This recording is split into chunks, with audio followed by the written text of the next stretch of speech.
Y ahora le vamos a platicar de un tema que sin duda debe de estar presente, pues causa preocupación. Desde hace mucho hemos venido advirtiendo que el consumo de bebidas azucaradas, así como de productos chatarra en los niños puede provocar enfermedades como la diabetes desde muy temprana edad. Veamos.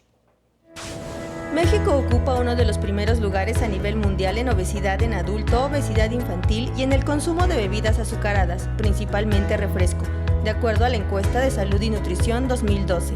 En niños el consumo de estas aumenta directamente el riesgo de tener obesidad en un 60%. Además, los niños ya tienen a los 8 o 10 años diabetes tipo 2, cuando se supone que era una entidad que se presentaba de los 40 años en adelante. Señaló que las bebidas azucaradas y la comida chatarra son factores que destacan enfermedades cardiovasculares y diabetes tipo 2 en adultos y niños. Resaltó que los niños son la población más vulnerable ante el problema de obesidad. Necesitamos que el agua sea gratis, que volvamos a tener agua en las escuelas. Ahorita tenemos muchas escuelas en las que no hay bebederos de agua limpia y no hay la disciplina de los niños de tomar agua.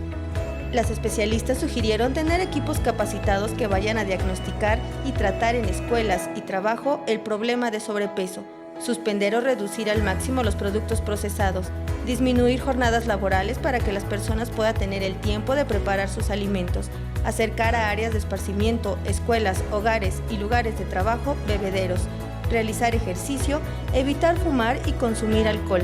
Asimismo, hicieron la petición a las autoridades a que exista una regulación con el etiquetado de los alimentos y bebidas para que las personas en verdad sepan lo que están consumiendo. Con imágenes de Andrés Brito, Mariana Sánchez, 21 Noticias.